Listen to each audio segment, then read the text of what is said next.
Hello, welcome to advisor. NCERT series में हम पहुंचे हैं चैप्टर नंबर 18 पे of class 7th waste water story. Chapter number 16 में हमने समझा था कि वाटर कितना प्रेशियस है, कितने सारे यूजेस हैं उसके। अब उन्हीं यूजेस पे चलते हैं। हमारे जितने यूजेस हैं वाटर से रिलेटेड, ठीक है, चाहे वो कुकिंग हो, चाहे वो लॉन्ड्री का काम हो, चाहे वो वॉशिंग क्लोथ्स हो या बाथिंग का काम हो, टॉयलेट हो, ये सारी चीजों में इन सारे सोर्सेस से जो एक चीज कॉमन मिल रही है वो क्या है? Waste water. वेस्ट वाटर का मतलब क्या होता है? यानी गंदा पानी, डर्टी वाटर। अब ये डर्टी वाटर में क्या प्रेजेंट होता है? डर्ट कैसा दिखता है? पहले तो हम फिजिकली देखते हैं कि कैसा वो दिखता है।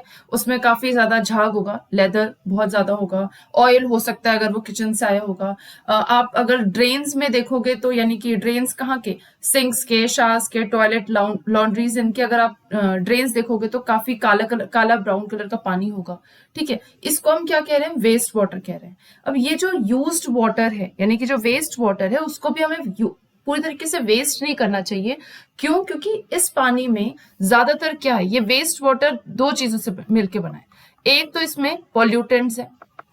अब आगे पढ़ोगे पॉल्यूटेंट्स ऑर्गेनिक होते हैं, इनऑर्गेनिक मटेरियल्स भी इसमें हैं, कुछ सस्पेंडेड मटेरियल्स हैं, कुछ बैक्टीरियाज हैं, कुछ माइक्रोब्स भी प्रेजेंट हैं और इसके साथ पानी प्रेजेंट है। यानी कि अगर मैं पॉल्यूटेंट पूरी तरीके से निकाल दूं तो आपको ये साफ पानी मिल जाएगा। ठीक है, ये हमें काम करना है। यानी कि इस चैप्टर में हम ये पढ़ने वाले हैं कि इस पॉल्यूटेंट को हम इस पानी से कैसे निकाल दें ताकि ये पानी दोबारा से रीयूज करने के लायक हो जाए। राइट।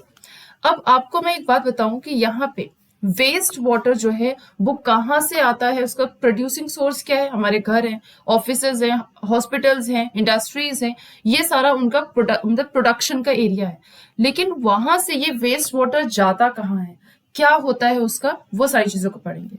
अब क्लीन वाटर क्या है? It is the basic need of human being और इसका हम बहुत सारे यूजेस करते हैं। लेकिन ये जो क्लीन वाटर है ना, ये पूरी तरीके से फिट नहीं है, यानी कि सब पूरा का पूरा पानी हम पीने लायक नहीं है, पोर्टेबल वाटर नहीं है। इसके बारे में भी अपने चैप्टर नंबर 16 में पढ़ा था कि आपका जो अर्थ सर्फेस है वो 71% पानी से ढका हुआ है। और ये जो पानी है वो दो टाइप का है। एक तो है सॉल्टी पानी यानी कि नमकीन पानी जो आपको समुद्र में मिल जाएगा, और दूसरा होता है आपका नॉर्मल पानी यानी कि जो हम लोग पोर्टेबल वाटर जिसको हम कहते हैं। अब ये जो पोर्टेबल वाटर है वो कई फॉर्म्स में होता है। सारे के सारे फॉर्म्स जो है हमारे यूज लायक मतलब डायरेक्टली यूज करने लायक नहीं होते। जैसे कुछ फॉर्म्स होते हैं ग्लेशियर्स या आइस कैप्स, इन फॉर्म में रहते हैं, और कुछ जो होते हैं वो ग्राउंड वाटर के फॉर्म में होते हैं जिनको हम यूज करते हैं। ठीक है, ग्राउंड वाटर के फॉर्म में। अब यहां तक आपको बात समझ में आई कि जितना क्लीन वाटर है वो भी हम पूरा यूज नहीं कर सकते, यानी कि ये जितना सॉल्टी वाटर है इसको भी हम पी नहीं सकते। ठीक है, अब एक और चौंकाने वाली बात जो हमारी यूनिसेफ ने कही है कि पूरी दुनिया में जितने लोग हैं उसमें से 1 बिलियन पीपल को एक्सेस ही नहीं है सेफ ड्रिंकिंग वाटर, यानी कि जितना भी पानी है वो मतलब ये जो आपका पोर्टेबल वाटर है ना, वो इतना प्रेजेंट नहीं है कि वो सारे के सारे लोगों की प्यास बुझा दे। ठीक है, यानी कि कुछ लोग जो हैं वो कंटामिनेटेड वाटर पी रहे होंगे। कंटामिनेशन का मतलब क्या होता है? यानी कि उसमें पॉल्यूटेंट्स होंगे। ठीक है, ऐसा पानी यानी गंदा पानी वो पी रहे होंगे। अब उस गंदे पानी से बहुत सारे वाटर रिलेटेड डिजीजेस यानी कि वाटर बॉर्न डिजीजेस हो जाते हैं। कॉलेरा हो गया, टाइफॉइड हो गया, ये सब वाटर बॉर्न डिजीज है, डेथ भी हो जाती है इवन। ठीक है, आपने चैप्टर 16 में ये भी पढ़ा था कि वाटर की स्केसिटी, क्योंकि पानी ये इतना कम प्रेजेंट है तो डेफिनेटली बहुत जगहों पे वाटर की स्केसिटी हो गई। अब ये स्केसिटी किस वजह से? ये स्केसिटी हुई है पॉपुलेशन की ग्रोथ की वजह से। लगातार जब पॉपुलेशन बढ़ेगा तो लोगों की डिमांड बढ़ेगी, पानी सबको चाहिए होगा, बिल्डिंग्स है, सबके सबके घर है, उस उनमें घर में उनका क्लोथिंग सब कुछ वहां हर जगह पे आपको पानी की जरूरत पड़ रही है। पोल्यूशन की वजह से जो पोल्यूट हो गया पानी उसको यूज नहीं कर सकते। इंडस्ट्रीज डेवलपमेंट, मिसमैनेजमेंट पे कई बार होता है कि हम चीजों को ध्यान ही नहीं दे रहे। जैसे जो पाइप साफ पानी लेके आ रहा है घर में, वो पाइप कहीं से टूटी फूटी है, ठीक है, लीकेज हो रहा है। अब लीकेज की वजह से क्या होगा, जो सोर्स जहां से निकला है और जिस गोल तक पहुंचना है वहां तक वो पहुंच ही नहीं पा रहा, बीच में ही गायब हो जा रहा है। तो ये मिसमैनेजमेंट में आता है। और भी बहुत सारे फैक्टर्स हैं जिनके थ्रू ये स्केसिटी ऑफ फ्रेश वाटर जो है वो इंक्रीज हो रही है। अब इसी को देखते हुए, क्योंकि लोगों को इतनी प्रॉब्लम हुई, इसी को देखते हुए वर्ल्ड वाटर डे मनाया जाता है 22 मार्च को। कब स्टार्ट हुआ था? 2005 में स्टार्ट हुआ था। कैसे स्टार्ट हुआ था? क्योंकि ये इतना सीरियस प्रॉब्लम है, तो general assembly of United nation ने ये प्रोक्लेम किया कि हम एक 10 साल का डेकेड का रखते हैं कि वाटर फॉर लाइफ, ये एक टॉपिक के साथ उन्होंने रखा, यानी कि ये थीम था उस टाइम का। और इसमें उन्होंने, उनका एम ये था कि एटलीस्ट जैसे 1 बिलियन पीपल हैं जिनको पानी नहीं मिल पा रहा है या वो एक्सेस नहीं कर पा रहे हैं, एटलीस्ट हमारा ये एम होगा कि हम 500 मिलियन पीपल को हम जो है पानी दे पाए, उनको उन तक पहुंचा पाए। ये उनका एम था और बहुत हद तक उन्होंने ये एम को पूरा भी किया, बट अभी बहुत करना बाकी है। ठीक है, अब बात आती है कि क्लीनिंग ऑफ वाटर। मैंने अभी थोड़ी देर पहले आपको बताया कि इस वेस्ट वाटर में क्या प्रेजेंट है। इस वेस्ट वाटर में पॉल्यूटेंट्स प्रेजेंट है और आपका पानी प्रेजेंट है। ठीक है, यानी कि अगर मैं इस पानी को साफ कर दूं, ये पॉल्यूटेंट को हटा दूं, ठीक है, तो आपको एकदम साफ पानी मिल जाए। तो इसको हम क्या कहते हैं? Cleaning of water. Cleaning of water is a process of removing pollutants before it enters a water body और इज रीयूज्ड। ठीक है, यानी कि वो रीयूज करने से पहले मैं पॉल्यूटेंट्स को रिमूव कर दूं। जैसे फॉर एग्जांपल आपको पता है कि इंडस्ट्रीज जो है, कई इंडस्ट्रीज ऐसा काम करती हैं कि वो जो पानी यूज कर रही हैं, वो यूज्ड पानी को, क्योंकि उसमें सारे केमिकल सब कुछ प्रेजेंट है, तो वो सारा का सारा पानी वो सीधे रिवर बेड में पहुंचा देते हैं। अब सोचो इसमें जितने भी केमिकल्स है वो रिवर बेड में जाके मिक्स हो जाएंगे, तो वहां पे जो मछलियां हैं वो खत्म हो जाएंगी। तो हम पहले क्या करें, ये फैक्ट्री से मान लो ये पानी निकल रहा है, केमिकल वाला जो पानी है, इसका हम यहाँ पे एक सीवेज ट्रीटमेंट लगा दें। यानी कि यहाँ पे हम क्या करें, इस पॉल्यूटेंट को, इसमें से जो केमिकल्स हैं उनको रिमूव कर दें, और फिर इस पानी को अगर हम रिवर बेड में डालें तो वहां पे मछलियों को भी कोई प्रॉब्लम नहीं होगा और यहाँ पे इंडस्ट्रीज का भी काम हो जाएगा। ठीक है, तो इस तरीके से हम वाटर की क्लीनिंग कर सकते हैं। तो ये जो प्रोसेस है ऑफ वेस्ट वाटर ट्रीटमेंट, इसको हम कहते हैं सीवेज ट्रीटमेंट। ठीक है, क्या कहते हैं? Sewage treatment. और ये जो सीवेज ट्रीटमेंट होता है वो बहुत सारे स्टेजेस में होता है। आगे हम लोग पढ़ेंगे पूरे स्टेजेस, बहुत ही सिंपल लैंग्वेज में, बट बहुत सारे स्टेजेस में होता है। ठीक है, अब सबसे पहली बात, सीवेज का मतलब क्या होता है? सीवेज का मतलब होता है वो सारा गंदा पानी जो हम यूज कर रहे हैं, चाहे वो हम हॉस्पिटल्स में यूज करें, अपने घरों में यूज करें, ऑफिसेज में यूज करें, या फिर इवन जो रेन वाटर जो स्ट्रीट को में से पूरा मिट्टी को लेकर चला जा रहा है, रूफ टॉप से पूरा मिट्टी को लेकर चला जा रहा है, तो जैसे मिट्टी से मिक्स हुआ, अगेन वो गंदा पानी हो गया। ठीक है, उसमें बहुत सारे हार्मफुल सब्सटेंसेस होंगे, तो उन सारे हार्मफुल सब्सटेंसेस को हटाना होगा। तो सीवेज क्या है? It is a liquid waste. ठीक है, क्या है? Liquid waste. और इस लिक्विड वेस्ट में ज्यादातर पानी है जिसमें डिसॉल्व्ड और सस्पेंडेड इम्प्यूरिटीज प्रेजेंट है। ठीक है, अब ये जो इम्प्यूरिटीज हैं या जो ये डिसॉल्व्ड इम्प्यूरिटीज हैं वो क्या है एक्चुअली, यानी कि इस पानी में, इस वेस्ट वाटर में, सीवेज वाले जो पानी है उसमें क्या क्या प्रेजेंट हो सकता है। ठीक है, पहली बात तो उसमें ऑर्गेनिक इम्प्यूरिटीज होता है। ठीक है, क्योंकि आपका जैसे यहाँ पे है, ये एक हाउस है, उस घर से, उस घर में टॉयलेट भी है, उस घर में किचन भी है, तो हर जगह से जो है, यानी कि हर सोर्स से पानी आ रहा है। अब यहाँ पे जो ये एक पाइप है, इस पाइप में हर जगह का पानी है। ठीक है, यानी कि इसमें ह्यूमन फीसेस भी हो सकते हैं, एनिमल वेस्ट भी हो सकता है, यूरिया भी हो सकता है। अब ऐसे ही जो है पाइप लगा हुआ है खेत से भी मान लो, तो पेस्टिसाइड्स, हर्बिसाइड्स भी हो सकते हैं। घरों में किचन से लगा है तो फ्रूट और वेजिटेबल का वेस्ट भी हो सकता है। ठीक है, सेकेंड जो चीज है इसमें, दैट इज इनऑर्गेनिक इम्प्योरिटीज, जैसे कि नाइट्रेट्स है, फॉस्फेट्स है, मेटल्स हैं, कुछ न्यूट्रिएंट्स भी होते हैं इसमें, जैसे फास्फोरस है, नाइट्रोजन है, कुछ बैक्टीरियाज भी होते हैं। अब ये गंदा पानी क्यों नहीं पीना चाहिए? क्योंकि इसमें बैक्टीरियाज और माइक्रोब्स होते हैं। अब ये जो बैक्टीरियाज होते हैं ना, वो बहुत सारी बीमारियां कॉज करवाते हैं, जैसे कि वाटरबॉर्न डिजीज जिसको हम कह रहे हैं, जैसे कि कॉलेरा, जैसे कि टाइफॉइड। यहाँ पे दो दिया हुआ है आपको, कॉलेरा और typhoid. Cholera caused by vibrio cholerae, और जो टाइफॉइड है that caused by Salmonella paratyphi. ये दो बैक्टीरियाज, ये दो एग्जाम्पल्स हैं, ऑल्दो बहुत सारे बैक्टीरियाज होते हैं, बट ये दो एग्जाम्पल्स हैं कि ये बैक्टीरियाज भी इसमें प्रेजेंट हो सकते हैं। ठीक है, फिर फिफ्थ जो है, माइक्रोब्स भी प्रेजेंट हो सकते हैं, जैसे कि कुछ प्रोटोजोन्स जो कॉज करते हैं डिसेंट्री। ठीक है, तो कंटामिनेटेड वाटर से आपको ये 3 डिजीजेस हो सकते हैं। 3 एग्जाम्पल्स जो यहाँ पे दिया गया है, कॉलेरा, टाइफॉइड और डिसेंट्री। ठीक है, तो ये 3 चीजें इस सीवेज में प्रेजेंट है, यानी इस लिक्विड वेस्ट में प्रेजेंट है। अब सबसे पहली बात, मैंने यहाँ पे एक बात बताई आपको कि पाइप, ये पाइप का क्या यहाँ पे कनेक्शन है।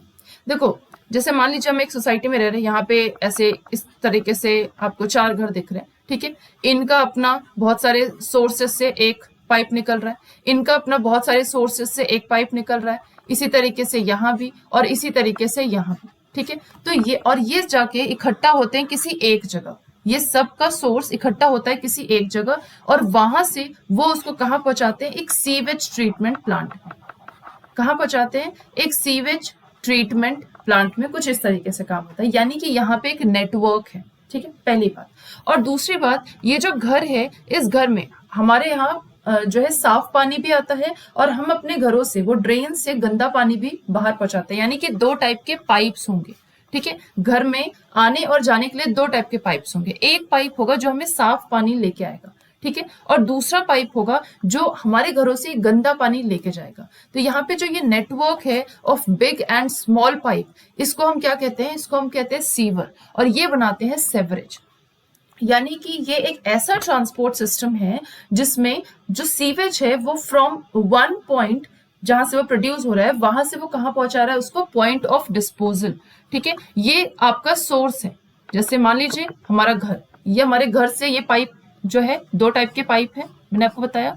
एक पाइप तो पानी लेके आएगा, साफ पानी लेके आ रहा है, और ये जो ड्रेन वाला पाइप है, जो सीवर है, वो यहाँ से गंदा पानी जो है, यूज्ड वाटर जो है, वो इसको लेके जाएगा, ठीक है। अब यहाँ पे इसका एक दूसरा सोर्स, यानी कि ये सोर्स क्या है, स्टार्टिंग पॉइंट, और ये आपका डिस्पोजल है, ठीक है, जहां पे हमें ये डिस्पोज करना है। क्या डिस्पोज करना है, ये सीवेज को डिस्पोज करना है, ठीक है। और आपको पता है, आपने ये देखा होगा रोड पे कई बार आपने देखा होगा मैन होल्स होते हैं, ठीक है। अब ये घरों से ना लगभग 50-60 किलोमीटर दूर, एक दूसरे से कम 50-60 किलोमीटर दूर दूर ऐसे मैन होल्स होते हैं। और ये मैन होल्स इतना ऐसे इसलिए बनाया जाता है ताकि अगर बीच में कहीं पे कोई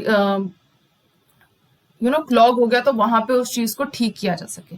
तो ये मैनहोल्स प्रेजेंट होते हैं। तो मैनहोल क्या है, एक जगह इकट्ठा करने वाली जगह। ये सारे सेवरेज को अलग अलग सोर्सेस से लाके एक जगह इकट्ठा करते हैं, फिर इसी तरीके से कई सारे मैनहोल्स हैं वो एक जगह इकट्ठा होते हैं और फिर वो पहुंचाते हैं उसको सीवेज ट्रीटमेंट प्लांट के पास, जहां पे लार्ज स्केल पे ये सारा काम होता है, यानी कि पानी को साफ करने का काम होता है, ठीक है। अब एक एक्टिविटी के जरिए, यानी कि जो ये वेस्ट वाटर ट्रीटमेंट प्लांट है, इसको एक एक्टिविटी के जरिए बहुत ही इजी भाषा में हम समझते हैं। सबसे पहली बात हमने क्या किया, हमने एक बड़ा सा ग्लास ले लिया या बीकर ले लिया और उसको उसमें पानी भर के उसमें बहुत सारा गंदा गंदा जैसे ऑर्गेनिक मैटर उसमें डाल दिया, जैसे ग्रास के पीसेस हो गए, ऑरेंज पील हो गए, डिटर्जेंट डाल दिया, इसमें इंक भी डाल दिया, ये सारी चीजें डाल दी, ठीक है। अब उसके बाद उस जार को हमने अच्छे से शेक किया और सूरज के पास मतलब धूप में उसको रख दिया, 2 दिन के लिए रख दिया। 2 दिन बाद आप देखोगे तो वहां पे क्या होगा, ये जो आपका सस्पेंडेड पार्टिकल, जितना भी पार्टिकल है वो धीरे धीरे नीचे बैठ जाएगा, ठीक है। बैठने के बाद आप क्या करोगे, जो ऊपर वाला पानी है इसको आप एक दूसरे टेस्ट ट्यूब में डाल दोगे। मान लीजिए आप टेस्ट ट्यूब भी ले लो, तो ये टेस्ट ट्यूब में आपको एक दूसरे बीकर में आपने वो पानी डाल दिया। ये हमारा सैंपल नंबर 1 है बिफोर ट्रीटमेंट। अब इसका कलर ना आपको डार्क कलर का दिखेगा, ठीक है। इसमें काफी ऑर्डर भी आएगी, मतलब बहुत गंदी बदबू आएगी इसमें, क्योंकि ये 2 दिन तक रहा है तो ऑब्वियसली इसमें जितना भी कचरा है वो सड़ रहा होगा, ठीक है। अब ये बिफोर ट्रीटमेंट की बात है। उसके बाद हमने क्या किया, इसी टैंक में हमने एरेटर लगा दिया। एरेटर का क्या काम होता है, ये एयर पास करता है। एयर पास कर रहा है तो ऑब्वियसली इसमें एरोबिक बैक्टीरियाज होंगे, वो बैक्टीरियाज जितने भी इसमें वेजिटेबल के वेस्ट हैं, ये सब चीजें, उसको वो धीरे धीरे डिकम्पोज करने लगेगा, तोड़ने, ब्रेक डाउन करने लगेगा, ठीक है। अंदर से जो है गैस बाहर निकलेगी, बाहर से जो गैस है वो अंदर आएगी, एक्सचेंज ऑफ गैसेज होगा और इसकी वजह से ऑर्डर जो है वो थोड़ा बहुत कम होता चला जाएगा, ठीक है। तो ये आफ्टर एरेशन का सैंपल है, ये सैंपल नंबर 2 है, ठीक है। फिर हमने तीसरा सैंपल किया। तीसरे सैंपल में हमने क्या किया, ये बीकर है, ठीक है, और इस बीकर में हमने एक फेनल लगा दिया और उसमें हमने एक जो है इस तरीके से फिल्ट्रेशन, यानी कि टिश्यू पेपर से हमने उसको करके फिल्टर पेपर लगा दिया, ठीक है। अब ये जो टिश्यू पेपर हमने इस तरीके से फोल्ड करके लगाया है, इसमें हमने 3 लेयर्स बनाए। सबसे नीचे वाला लेयर क्या बनाया, सैंड का, उसके ऊपर हमने कुछ बड़े बड़े फाइन ग्रेवल रख दिए और उसके ऊपर हमने मीडियम ग्रेवल रख दिए। फिर हमने ये जो पानी है, ये जो एरेटेड वाटर है, इसको हमने इसमें पोर किया, ओके। अब इसके वजह से क्या होगा, ये धीरे धीरे पानी जो है इसमें से रिसेगा, यानी कि धीरे धीरे पानी इसमें फिल्टर होके रहेगा। और ये आपको काम तब तक करना है जब तक आपको क्लीन वाटर जो है जब तक नहीं मिल जाता। आप इसको 4-5 बार कर सकते हैं। जब इस तरीके से करोगे तो आपको जो पानी मिलेगा लास्ट में वो फिल्टर्ड वाटर मिलेगा। कैसा मिलेगा, फिल्टर्ड वाटर। ये लगभग साफ हो गया होगा। ये सैंपल नंबर 3 है, ठीक है। अब इस फिल्टर्ड वाटर में अगर आपको और साफ करना है तो इसमें हम क्लोरीन की टैबलेट डाल दें तो ये क्लोरीनेटेड वाटर हो जाता है, जो कि सैंपल नंबर 4 है। ठीक है, अब ये पानी काफी हद तक साफ हो गया होगा। तो अब इस पानी को अगर आप देखोगे, यानी कि अगर इसका ऑर्डर देखोगे तो काफी बहुत ही कम बदबू होगी और कलर भी बहुत क्लियर हो गया होगा in comparison to the sample number 1। तो यहाँ पे कुछ क्वेश्चंस है। What changes did you observe in the appearance of the liquid after aeration? तो एरेशन के बाद जो कलर है वो चेंज हो रहा होगा। ठीक है, कलर जो है वो चेंज होगा, इवन ऑर्डर जो है वो भी थोड़ा थोड़ा कम हो जाएगा। Did aeration changes the order? Yes, order तो चेंज हुआ, यस, लेकिन बहुत ही कम चेंज होगा, एकदम से एरेशन से पूरा ऑर्डर चला नहीं जाएगा। What was removed by the sand filter? जितने भी सस्पेंडेड मटेरियल है वो सबका सब रिमूव हो जाएगा। ठीक है। Did chlorine remove the colour? Yes, chlorine जो है वो कलर भी रिमूव करता है और क्लोरीन जो है वो ऑर्डर भी रिमूव करता है। ठीक है, ये हमारा बहुत ही सिंपल मेथड है जिसके थ्रू हम पानी को साफ कर सकते हैं। लेकिन हमको 1 बीकर या 2 बीकर हमको साफ नहीं करना है, हमको कितने लार्ज स्केल पे काम करना है। यानी कि मान लीजिए कि अगर मैं दिल्ली की पूरी एरिया की बात करूँ तो पूरी दिल्ली का पानी को साफ करने के लिए, यानी कि कितने सारे घर होंगे, उन सबका पानी साफ करना, तो मुझे बहुत ही लार्ज स्केल पे ये काम करना पड़ेगा। तो ऐसे ही लार्ज स्केल पे काम होता है वेस्ट वाटर ट्रीटमेंट प्लांट में। अब यहाँ पे जो वेस्ट वाटर ट्रीटमेंट प्लांट है इसमें ये काम 3 फॉर्म में होता है, physical, chemical and biological process. All दो स्टेप्स बहुत सारे होते हैं लेकिन काम ये 3 काम होता है। एक तो फिजिकली, जितने भी सस्पेंडेड मैटर है उसको हम हटा देते हैं। ठीक है, केमिकल का मतलब क्या होता है, जैसे उसमें पानी में ऑब्वियसली अगर खेत से पानी आ रहा होगा तो उसमें हर्बिसाइड्स होंगे, पेस्टिसाइड्स होंगे, वीडीसाइड्स होंगे, वो सारे केमिकल्स को रिमूव करना होगा। ठीक है, या हॉस्पिटल से आ रहा है तो अगेन उसमें केमिकल्स होंगे बहुत सारे, उसको रिमूव करना होगा। बायोलॉजिकल प्रोसेस, यानी कि उसमें हम एनएरोबिक बैक्टीरिया डालेंगे, उसमें हम एरोबिक बैक्टीरिया डालेंगे और ये बैक्टीरिया डालने से जितनी भी चीजें वो उसको डिकम्पोज करेगा और धीरे धीरे पानी को और साफ करेगा। तो यानी कि हम क्या कर रहे हैं, हम इन तीनों प्रोसेस के जरिए हम फिजिकल, केमिकल और बायोलॉजिकल मैटर जो भी है कंटामिनेटेड वाटर, उसको हम साफ करने की कोशिश कर रहे हैं। ठीक है, तो यहाँ पे ये स्टेप्स हैं वेस्ट वाटर को क्लीन वाटर में कन्वर्ट करने के लिए। सबसे पहला step, waste water is pass through bar screen. इसको हम बार स्क्रीन से पास करते हैं।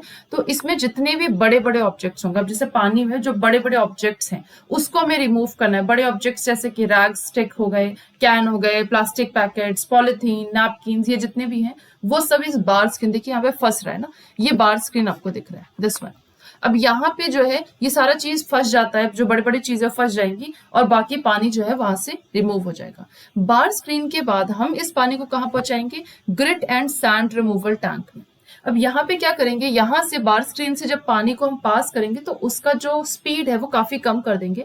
कम करने से क्या होगा, ग्रिट और सैंड रिमूवल टैंक में पानी काफी स्थिर हो जाएगा और स्थिरता आने की वजह से जितने भी सैंड, ग्रिट या पेबल्स होंगे वो सब के सब नीचे सेटल डाउन हो जाएंगे। ठीक है, जैसे ही सेटल डाउन हो जाएंगे, अब ऊपर का जो पानी है that is allowed to taken into the large tank. अब ये जो लार्ज टैंक है ना वो कुछ इस तरीके का फॉर्म में होगा, इस तरीके का large tank which is slope towards the middle. नीचे की जो जगह है वो स्लोप्ड होगी, तो इसमें क्या होगा, जो सॉलिड्स जैसे कि फीसेस हैं वो सब के सब नीचे बैठ जाएंगे। ठीक है, सबके सब रिमूव हो जाएंगे। ये आपका है वाटर क्लैरिफर।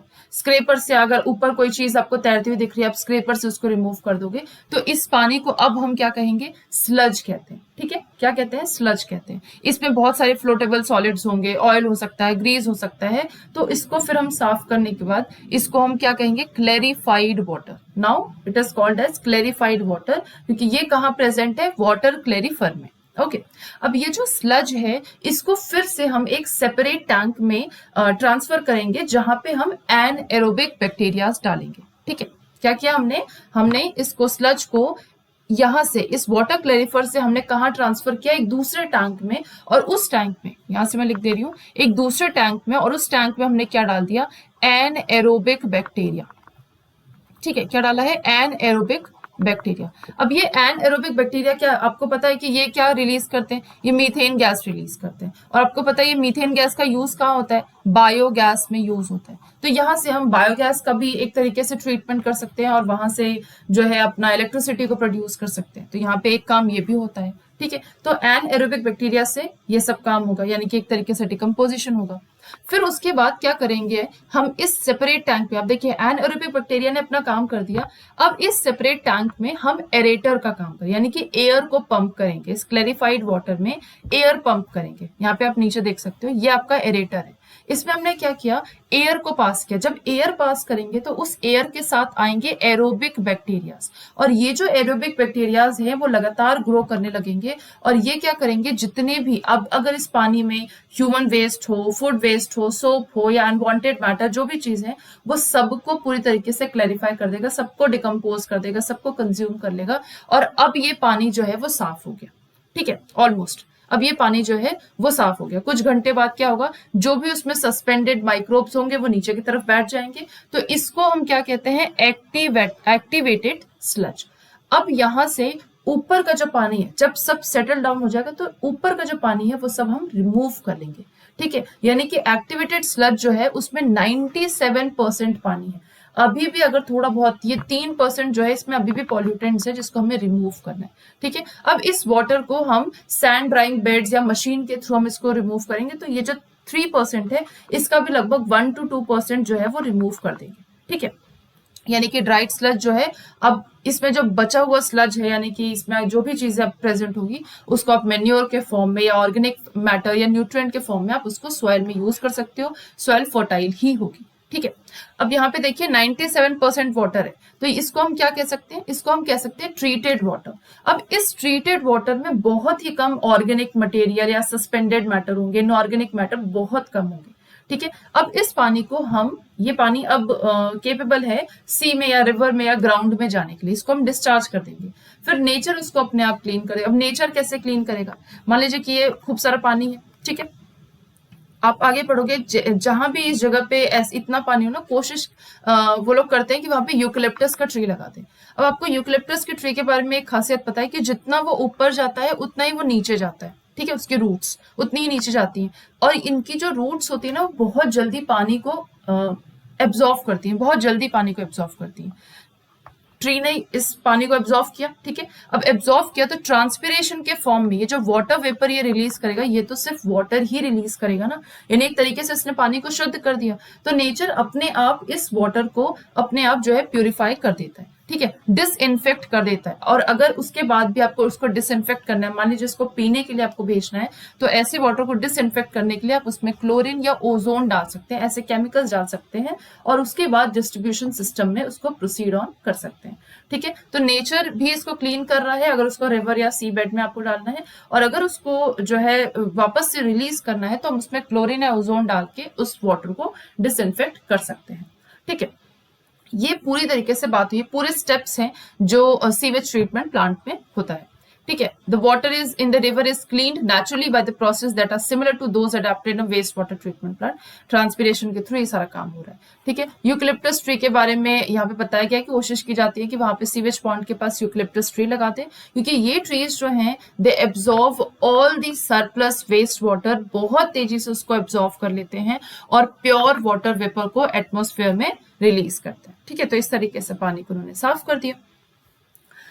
अब यहाँ पे देखिए हमारा क्या काम है, हमारा ये काम है कि अगर कहीं मान लीजिए पानी इकट्ठा है तो वो चीज को हमें नहीं होने देना है, या फिर जो वेस्ट या जो क्वांटिटी ऑफ वेस्ट प्रोड्यूस, हम जितना भी वेस्ट अपने घर में रिलीज कर रहे हैं, हम एक तरीके से काम कर सकते हैं, लिमिट कर सकते हैं। ठीक है, अगर हम कोई चीज हमको वॉश करनी है, उसको हम 3-4 पानी से वॉश करें, कोशिश करिए कि हम कम ही पानी में उसको वॉश कर लें।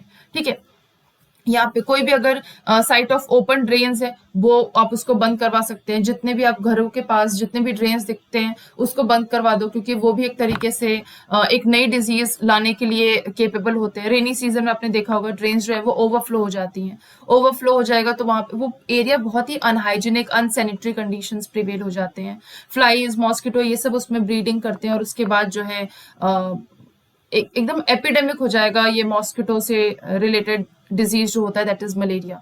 ठीक है, तो इस तरीके से हम ये सारी चीजों को ध्यान रख सकते हैं। कहीं पे अगर कहीं पे कोई पाइप टूटी हुई है तो हम उस चीज को मतलब एज अ एनलाइटन सिटीजन हम म्यूनिसिपैलिटी में या ग्राम पंचायत को बता सकते हैं, ताकि वो ड्रेन को, अगर कोई खुला हुआ ड्रेन है उसको कवर कर दें, कहीं कोई लीकेज है तो वो सही हो जाए। ठीक है, अगर हम हाउस कीपिंग प्रैक्टिसेस को देखें तो जैसे कुकिंग ऑयल है या फैट्स, इसको कभी भी हमें ड्रेन में नहीं डालना चाहिए, हमेशा इसको डस्टबिन में डालना चाहिए, क्योंकि ये क्लॉगिंग कर देता है। ये क्या करेगा, ये जो सॉयल पोर्स है नीचे जो है उसके साथ एकदम टाइट हो जाएगा, एकदम मतलब उसके साथ फिक्स होके काफी ज्यादा टाइट होगा, जिसकी वजह से क्लॉगिंग हो जाएगी, आपका जो ड्रेन है वो एकदम ब्लॉक हो जाएगा। ठीक है, या फिर जैसे हम बहुत सारी केमिकल्स हैं, paint, solvent, insecticide, motor oil, ये सारी चीजों को कभी भी जो है ड्रेन पाइप में नहीं डालना चाहिए, क्योंकि इनमें ना वो सारी चीजें होती हैं, वो सारे केमिकल्स होते हैं जो उन माइक्रोब्स को किल करते हैं जो पानी को प्योरीफाई कर रहे हैं। ठीक है, जैसे एरोबिक बैक्टीरिया से वाटर को प्योरीफाई कर रहे हैं। ठीक है, अब ये जितने भी इंसेक्टिसाइड्स हैं उनमें वो केमिकल्स प्रेजेंट है, तो वो केमिकल क्या करेंगे, इन माइक्रोब्स को किल कर देंगे। तो जब माइक्रोब्स को किल कर देंगे तो जो वाटर को प्योर कर रहा है, अगर उसी को मार दिया तो पानी कहाँ से साफ होगा। तो इस तरीके से ऐसे केमिकल्स को भी हमेशा डस्टबिन में ही डालिए, या घर में जितने भी सॉलिड वेस्ट निकलते हैं, T leave, soft toys, cotton, इनको भी हमेशा कोशिश कीजिए डस्टबिन में डालने की। ठीक है, ये बात हमारी हो गई।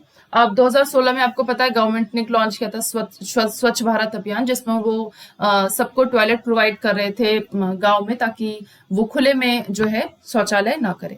ठीक है, एक वर्मी कंपोस्ट टॉयलेट भी आया था, इसमें आया है, मतलब अभी भी है। तो ये जो टॉयलेट है इसका डिजाइन ऐसा था कि ह्यूमन का जो एक्सक्रीटा था उसके ऊपर अर्थवर्म्स ट्रीट किए जा रहे थे। अब ये जो अर्थवर्म है वो उस ह्यूमन को एक्सक्रीटा को खा के वो क्या कर रहे थे, वो वर्मी केक्स बना रहे थे, और इन वर्मी केक्स का यूज होता है सॉइल को नरिश करने के लिए, सॉइल की जरूरत, सॉइल के सारे न्यूट्रिएंट को पूरा करने के लिए। ठीक है, तो इस तरीके से वर्मी प्रोसेसिंग टॉयलेट भी आया है। नेक्स्ट है सैनिटेशन एंड डिजीज। अब जितना भी पुअर सैनिटेशन या कंटामिनेटेड ड्रिंकिंग वाटर, उसकी वजह से बहुत सारे डिजीजेस होते हैं। आपको 3 डिजीज तो मैंने ऑलरेडी बता दिया। पहला है आपका कॉलेरा, दूसरा है आपका टाइफॉइड, ठीक है, तीसरा है आपका डिसेंट्री। ये दोनों आपके बैक्टीरिया से हो रहे हैं, ये आपका प्रोटोजोन से हो रहा है। ठीक है, ये आपके बहुत सारे डिजीजेस है जो हो जाते हैं। बहुत सारे ऐसे लोग हैं जो डेफिकेट करते हैं ओपन में या ड्राई रिवर बेड में। अब देखिए, ड्राई रिवर बेड में मान लीजिए कि सीवेज ट्रीटमेंट से हमने वहां पे पानी पहुंचाया, पूरा पानी साफ करके, और वहां पे डेफिकेट कर दिया किसी ने ओपन में, तो अब वो साफ पानी दोबारा से गंदा हो गया, वो किसी के घर में गया, तो अब ये क्या, अनट्रीटेड ह्यूमन एक्सक्रीटा वाला पानी किसी के घर में गया, तो वहां पे एक नई डिजीज आएगी। ठीक है, तो इस तरीके से हम क्या करते हैं, वाटर पोल्यूशन और सॉइल पोल्यूशन कर रहे होते हैं, तो ये सब काम नहीं करना है। ठीक है, ग्राउंड वाटर में भी मिक्स हो सकता है, वो जितने भी एक्सक्रीटा में जितने भी बैक्टीरियाज है वो उसमें मिक्स हो सकता है। और ये जो ग्राउंड वाटर है वो किसका सोर्स है, वेल का, ट्यूबवेल का, स्प्रिंग्स का, सब पीने वाला पानी है, तो ये कंटामिनेट हो जाएगा तो अगेन डिजीज जो है वो आउटब्रेक कर सकता है। ठीक है, बहुत सारे वाटर बॉर्न डिजीजेस होते हैं, जैसे यहाँ पे लिखा है, कॉलेरा है, टाइफॉइड है, पोलियो है, मेनिंजाइटिस है, हेपेटाइटिस है, डिसेंट्री है, ये सब कॉज हो जाएगा। ठीक है, नेक्स्ट है ऑल्टरनेटिव अरेंजमेंट जो सीवेज डिस्पोजल के लिए, यानी कि ऑन साइट सीवेज डिस्पोजल, तुरंत वहां पे एक लो कॉस्ट सिस्टम भी होता है, जैसे कि सेप्टिक टैंक है, ये केमिकल टॉयलेट है या कंपोस्टिंग पिट है, ये ऑन साइट तुरंत का तुरंत काम हो रहा है, मतलब हमको इतना बड़ा नेटवर्क लगाने की जरूरत नहीं। तो यहाँ पे जैसे सेप्टिक टैंक है, उसमें क्या होता है, वहां पे कोई सेवरेज सिस्टम या हॉस्पिटल्स नहीं होते। जैसे वहां पे क्या है कि इन जो टॉयलेट्स है उनको स्केवेंजिंग की जरूरत नहीं होती, जैसे आपने अभी वर्मी कंपोस्ट यहाँ पे पढ़ा, ये वर्मी प्रोसेसिंग टॉयलेट, ये ऑन साइट सीवेज डिस्पोजल है, मतलब वहीं पे अर्थवर्म ने सारा काम कर दिया, वर्मी केक्स बना दिया और आप उसको इवन यूज कर पा रहे हो सॉइल में एज अ न्यूट्रिएंट। ठीक है, तो ये ऑन साइट का काम है, यानी कि तुरंत नहीं, मतलब एटलीस्ट ये सारा काम नहीं हो रहा, आपका सीवेज ट्रीटमेंट का काम नहीं हो रहा है, धीरे धीरे जो है नेचर ये सारा काम कर दे रहे हैं। ठीक है, अब सैनिटेशन पब्लिक प्लेसेस पे कैसे होता है, जैसे हम रेलवे स्टेशन पे जाते हैं, हम एरोप्लेन में जा रहे हैं, वहां पे फ्लाइट जहां से ले रहे हैं, तो इन एयरपोर्ट पे ये सारी पब्लिक प्लेसेस में बहुत सारे टॉयलेट होते हैं, वहां पे कैसे साफ होता है, वहां पे क्या साफ होना जरूरी है। ऑब्वियसली अगर वहां पे साफ नहीं होगा तो एपिडेमिक कॉज कर सकते हैं, क्योंकि वहां पे तो बहुत सारे लोग होते हैं, बहुत सारे लोगों को यूटीआई का प्रॉब्लम हो जाएगा। ठीक है, तो वहां भी डिस्पोज करना बहुत जरूरी है। अब इतने ज्यादा लोग हैं तो डेफिनेटली उतनी बराबर सफाई नहीं हो पाती, तो हमारा ये कर्तव्य है कि हम गंदगी ना फैलाएं। ठीक है, हम जो है वो पब्लिक प्लेसेस पे हम कंट्रीब्यूट करें, अपना एक योगदान कंट्रीब्यूट करें, हम कभी भी वहां पे कुछ गंदा ना फैलाएं, कोई भी चीज ना फेंके, ये हमारा काम है। ठीक है, कंक्लूजन सिंपल यही है कि अगर आप गुड सैनिटेशन प्रैक्टिसेस को अडॉप्ट करते हो तो वो आपको अपनी जिंदगी में उतारना है और बेहतर करना है अपने देश को, अपने सोसाइटी को। ठीक है, एक क्वेश्चन बूझो ने यहाँ पे पूछा है कि किस तरीके से सीवेज जो है डिस्पोज होता है एरोप्लेन में। तो ये बात आपको पता है कि एरोप्लेन में भी ये सारा ऊपर से सारा काम नहीं हो रहा होता है, वो सब एक जगह इकट्ठा करते हैं एरोप्लेन में, यानी कि जो भी है, चाहे वेस्ट आपका ह्यूमन एक्सक्रीटा या यूरिया, वो सारा चीज एक जगह इकट्ठा होता है और जैसे ही प्लेन लैंड करता है उसके बाद एक ट्रक आता है और उसमें ये सारा चीज जो है वो डाल के और फिर उसको डिस्पोज कर दिया जाता है। तो एरोप्लेन में इस तरीके से काम हो रहा है। ठीक है, सो विद दिस हमारे जो लास्ट चैप्टर है waste water theory, sorry waste water story, ये चैप्टर आज कंप्लीट होता है। विद दिस क्लास 7th भी कंप्लीट होता है। तो आई होप आपको समझ में आया होगा। Thank you.